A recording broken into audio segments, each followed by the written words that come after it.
Darkness has always carried a weight, a silence that whispers things you don't want to hear. The human mind, when faced with the unknown, starts to create shapes and shadows, sounds in silence, and eyes staring back from the void. Tonight, you're going to hear 8 stories that are not just told for fear. They are reminders that the line between what's real and what should not exist is thinner than you imagine. And once you cross it, you never come back the same. The first story comes from a young woman named Claire, who had just moved into her new apartment. It was in an old building downtown, nothing special at first glance, just worn bricks and the faint smell of dust in the hallways. She liked it because it was affordable, and because the landlord told her that the last tenant had left in a hurry, abandoning furniture, clothes, even family pictures. Strange, yes, but she shrugged it off. People run from their lives for different reasons. The first night seemed normal until she tried to sleep. She kept waking up, not because of noise, but because of silence so heavy it pressed on her chest. Around 3 a.m., she opened her eyes and saw something strange. A shadow sitting at the edge of her bed. It didn't move. It didn't breathe. At first, she thought it was a trick of her vision, her brain adjusting to the dark. But the longer she stared, the clearer it became. A man, hunched, with his head lowered, as if watching her. She couldn't scream, couldn't move. Her body was locked in place. The figure leaned closer. She could feel its breath, cold, damp, like the air of a basement. She shut her eyes tightly, praying it would vanish. When morning came, the figure was gone, but the imprint of a hand was burned into the blanket where it had sat. That was only the beginning. Night after night, Claire would wake up at the same time, always at 3:03 a.m., and always with the figure at her bedside, sometimes whispering, sometimes laughing softly, sometimes pressing its weight on her chest until she thought her ribs would break. She began to avoid sleep, her eyes red, her hands trembling. And then one night, she decided to leave her phone recording. When she played it back the next morning, she froze. Hours of silence. And then, at 3:03, a voice, deep and distorted, saying her name. Claire. She moved out the very next day. The landlord didn't ask questions. The second story belongs to a man named Thomas, who worked late shifts as a security guard in a hospital. Hospitals at night are a different world. The hum of machines, the faint echo of footsteps, the shadows in long corridors that seem to stretch forever. Thomas was used to the silence, to the emptiness, until one night, during his routine rounds, he noticed something strange. On the 4th floor where no patients were assigned, one of the rooms had its light on. He frowned, checked his list again. Yes, the floor was empty, all rooms locked. But when he opened the door, he saw a little girl sitting on the bed. Pale skin, long dark hair, a hospital gown that looked too big for her. She didn't look up. "Sweetheart, are you lost?" Thomas asked, his voice echoing in the stillness. The girl slowly raised her head, and he felt a chill deep in his bones. Her eyes were black, not dark, not brown, black, like 2 holes carved into her face. She smiled, and he swore her teeth were too sharp, too many. Then, before he could react, the light flickered and went out. When it came back, the bed was empty. Thomas reported it to his supervisor. They didn't laugh. They told him something he never forgot. That little girl had been seen before, by nurses, by patients, by guards who never lasted long. They all described the same black eyes. No one knew who she was, or what she wanted.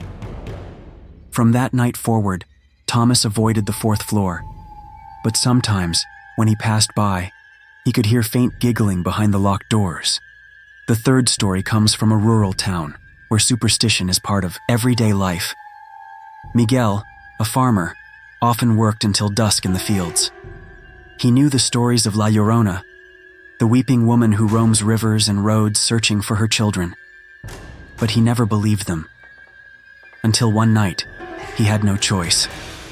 As he walked home, the air grew thick with mist, and the sound of water trickled where no river flowed. Then he heard it, the cry. Soft at first, like a woman sobbing far away. He froze. The cry grew louder, closer, desperate.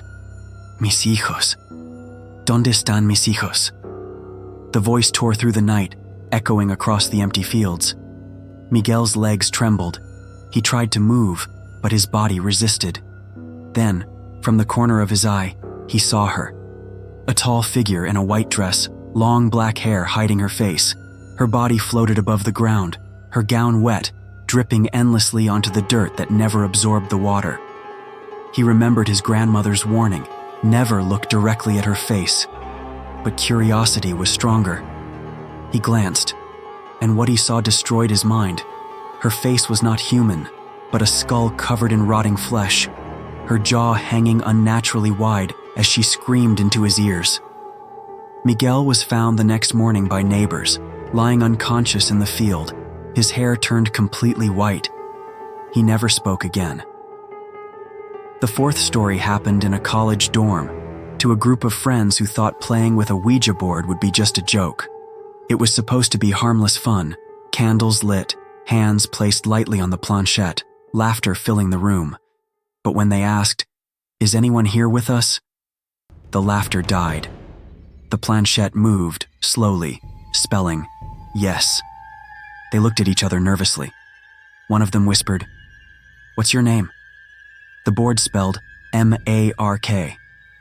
Strange, because none of them knew a mark. They pressed further. "What do you want?"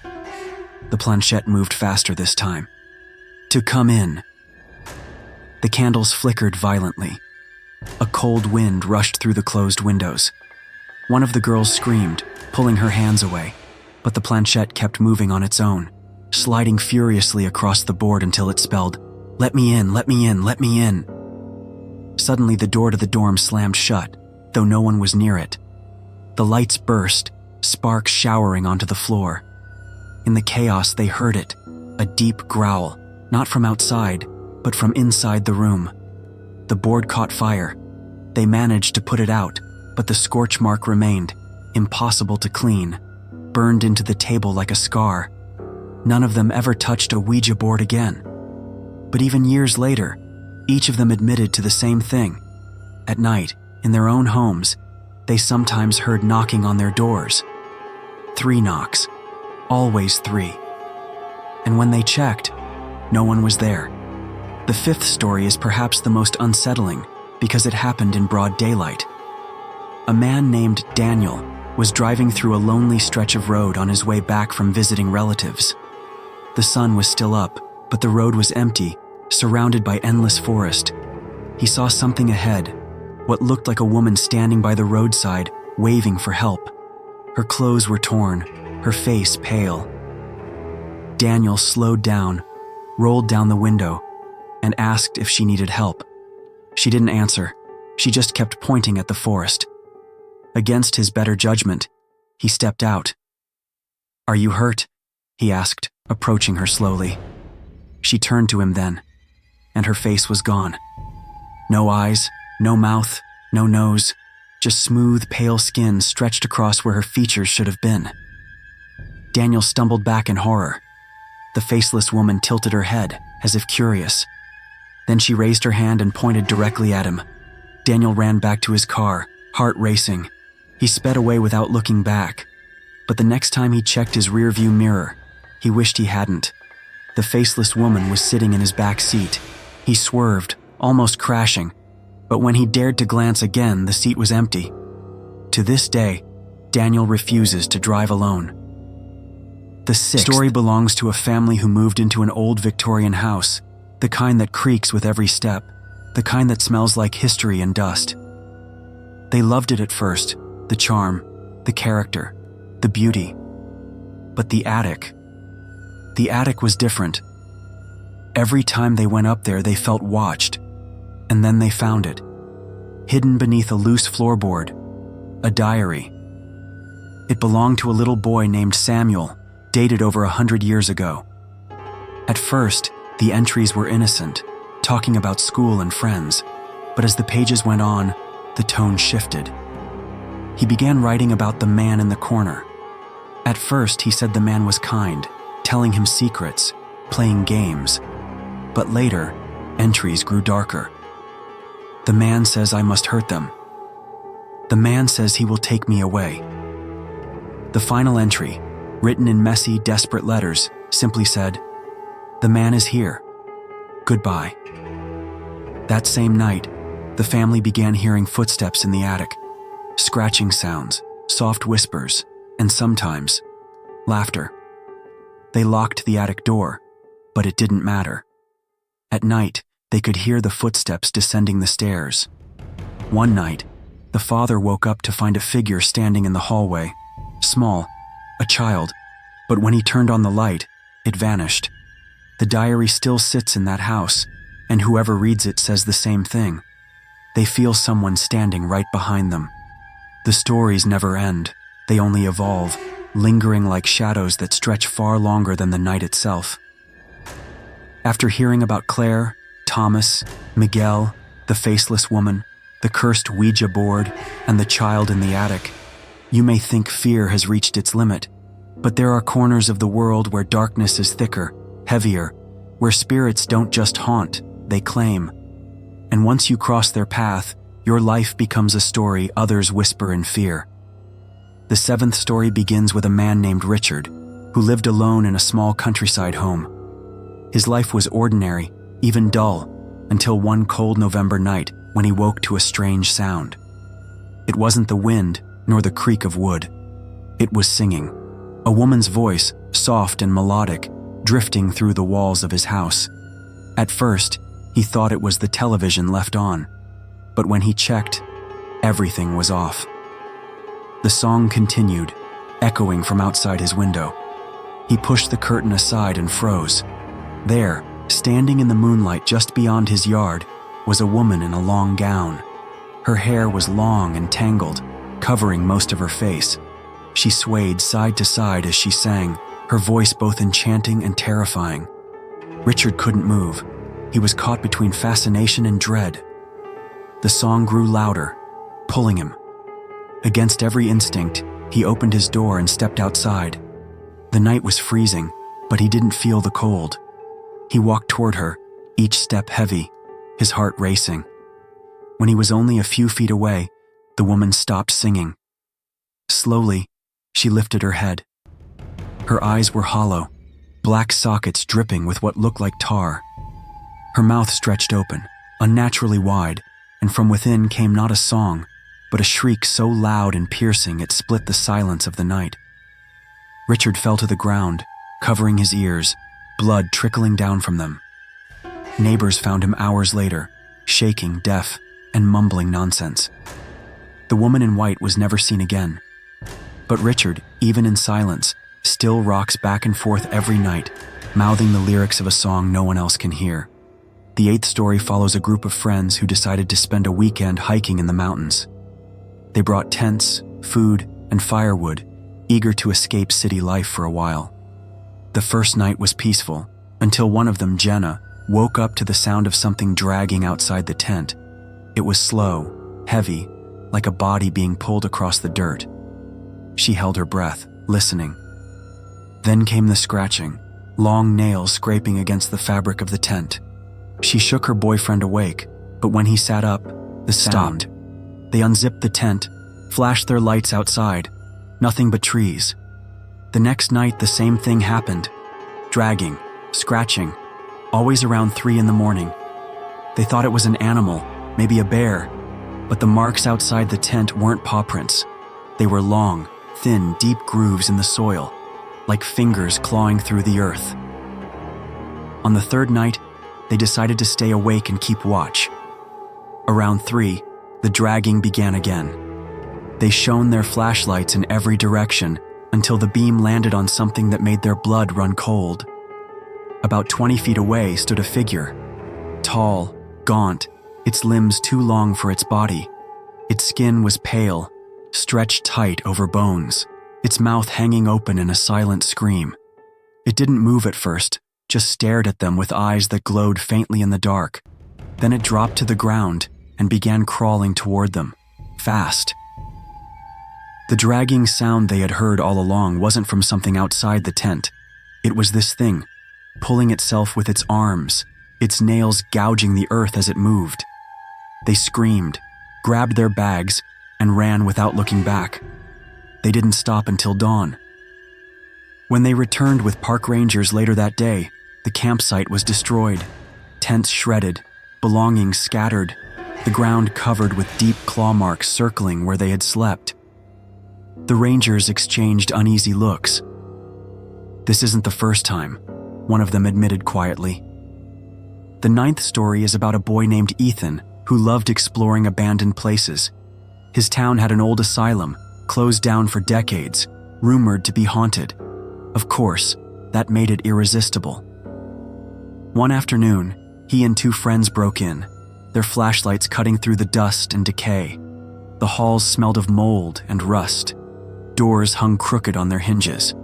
Graffiti covered the walls, but underneath it you could still see faded warnings. "No entry. Danger. Do not open." They laughed nervously, daring each other to go deeper. Then they found a locked door with a small barred window. Something about it felt wrong, but curiosity pushed Ethan to peek inside. What he saw nearly stopped his heart. In the corner of the room sat a figure, small, hunched, its head bent low. At first he thought it was a mannequin left behind, but then it moved. Slowly its head turned toward him, and 2 eyes, milky white, blind but aware, locked on his. The figure stood, its movements jerky, unnatural. It began shuffling toward the door, dragging its feet. Ethan screamed for his friends to run. They bolted, but behind them came the sound of metal groaning. The locked door had burst open. They ran through the asylum's halls, the sound of dragging footsteps echoing closer and closer. When they finally escaped into daylight, they didn't stop running until they reached home. But that night, when Ethan lay in bed, he heard it again. The dragging footsteps. Not outside this time, but in his hallway. The 10th story belongs to a young couple, Sarah and Michael, who moved into a suburban house with their newborn baby.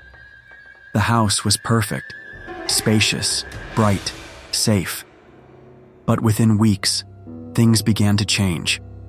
At night, the baby monitor picked up sounds that weren't normal, whispers, humming, and sometimes what sounded like crying, but not from the baby.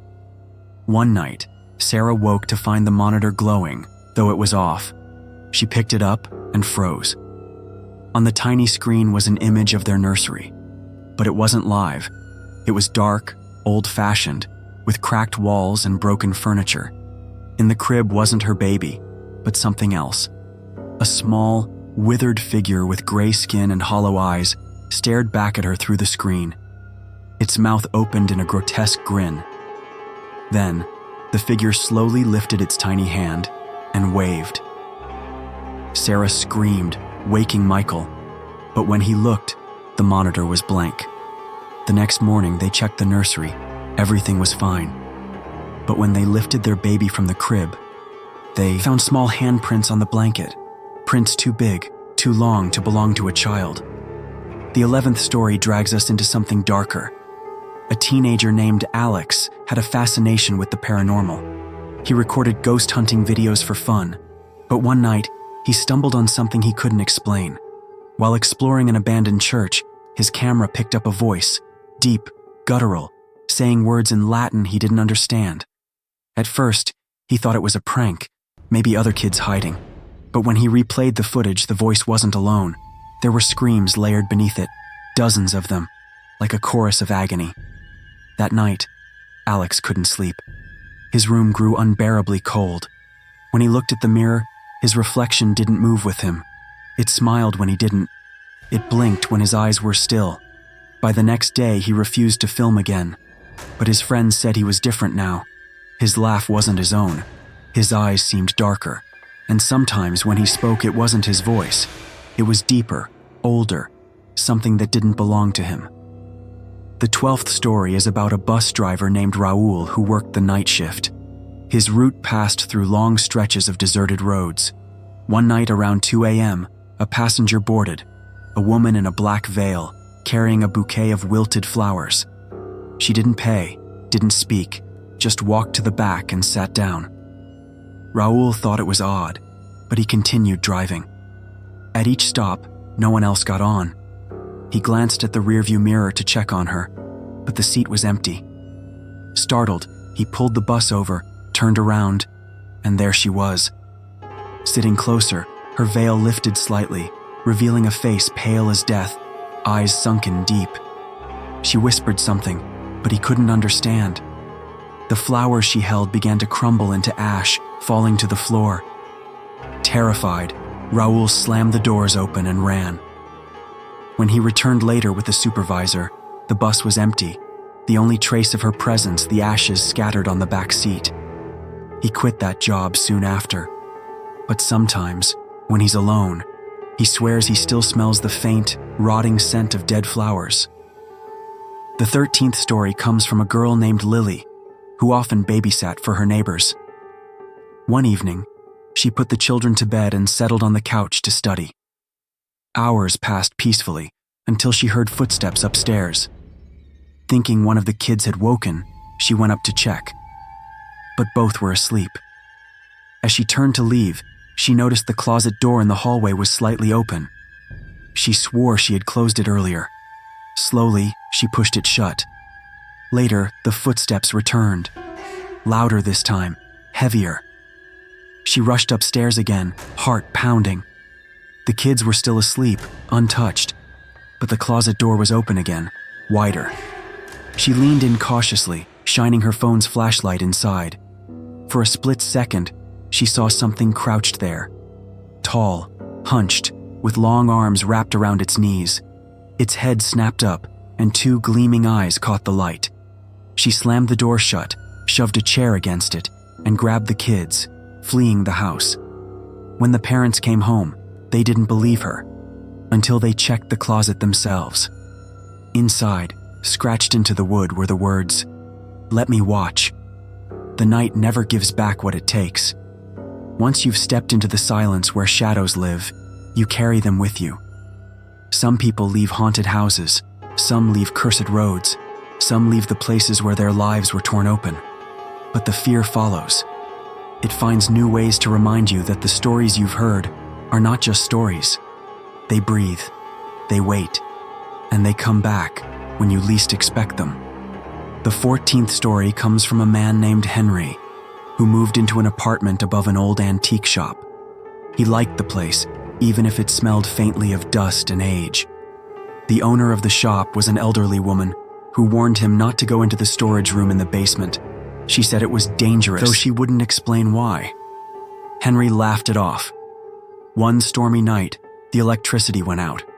His apartment fell into darkness, and the only light came from the flicker of candles. He went downstairs to check the breaker, but took a wrong turn in the dark. He found himself in the basement, in front of the storage room door. It was unlocked. He opened it, and the stench hit him immediately. Rotting wood, mildew, something else. Inside were boxes stacked to the ceiling, covered in cobwebs. In the corner sat a mirror, tall and cracked, its surface so dark it looked like a pool of water. As he stepped closer, he realized something was wrong. The reflection didn't match him. It was him, but not. The figure in the mirror was smiling, though Henry's lips were still. It raised its hand slowly, and though Henry hadn't moved, his reflection's fingers curled into a claw. Then, with a sudden jolt, the reflection pressed its palm against the glass. A crack shot across the surface. The reflection began pounding harder and harder, its grin stretching wider with each hit. Henry stumbled back, but the last thing he saw before fleeing the room was his reflection's mouth moving, whispering words he could almost hear. "Switch with me." The 15th story belongs to a girl named Emily, who worked late nights at a library. The building was old, its shelves towering, its corners shadowed. She loved the quiet until she realized she wasn't alone. At first, it was small things, books she hadn't touched falling from the shelves, footsteps echoing down empty aisles. But one night, as she was closing, she saw a figure standing between two tall shelves. It was a man, or at least it looked like one, but his body was unnaturally thin, his head tilted at an odd angle. His face was blurry, shifting, as though her eyes couldn't focus on it. Emily froze, clutching her flashlight. The figure stepped forward. His body made no sound as he moved, but the shelves behind him rattled violently, as if hundreds of books wanted to leap free. He reached out a long, gray hand. She dropped the flashlight in terror, and when she scrambled to pick it up, the aisle was empty. From that night on, she refused to be in the library alone, but others who closed the building said the same thing. In the quiet hours when the lights are dim, you can sometimes see him standing in the distance, waiting for you to look his way. The 16th story comes from a truck driver named Joe. He often drove cross-country, and the loneliness of the road never bothered him, until one night when he picked up a hitchhiker. The man looked normal enough, dressed in jeans and a jacket, carrying a small duffel bag. He climbed in, thanked Joe, and sat quietly. They made small talk, but something felt off. The hitchhiker never blinked. His eyes stayed open, wide, unblinking, reflecting the dashboard light strangely. As the miles rolled on, Joe noticed the man's hands. They were wrong. Too long. The fingers bent at unnatural angles. Trying to stay calm, Joe asked where he was headed. The man turned, his mouth stretching into an unsettling smile, and said, "Home." Joe's blood ran cold. He hadn't told the hitchhiker where he lived. Panicking, he pulled the truck over and told the man to get out. The hitchhiker didn't move. He just kept smiling. Finally, Joe leapt out of the cab himself, ready to abandon the truck if he had to. But when he looked back inside, the passenger seat was empty. The duffel bag was gone. He drove off, shaken, but when he finally got home hours later, he found muddy footprints leading from his driveway to his front door. The 17th story is about a small town where, once a year, a phone booth rings at midnight. The booth has been disconnected for decades, yet still, the ringing echoes through the empty street. A teenager named Daniel decided to answer it on a dare. He waited until midnight, stood inside the booth, and when the phone rang, he picked it up. At first, there was silence.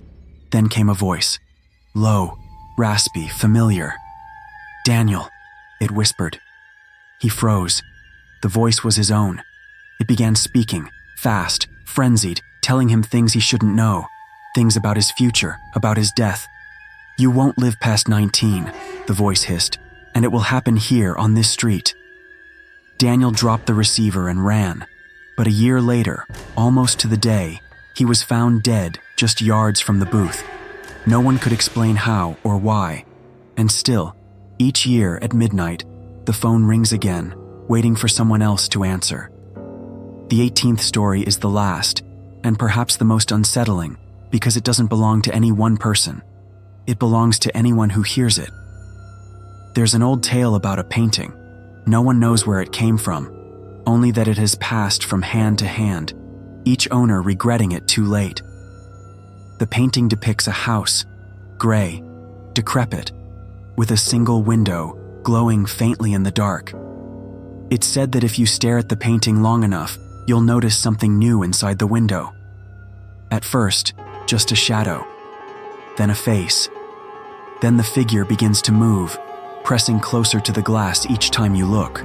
Those who've owned the painting claim that after a while, the figure doesn't stay inside the frame. They begin to see it in their homes, standing in corners, behind doors, reflected in mirrors, always watching. Some say the only way to rid yourself of the painting is to give it to someone else. But no one truly gets rid of it. Because once you've seen the face in the window, once it has looked back at you, it never really leaves. And now, by hearing this story, you've seen it too.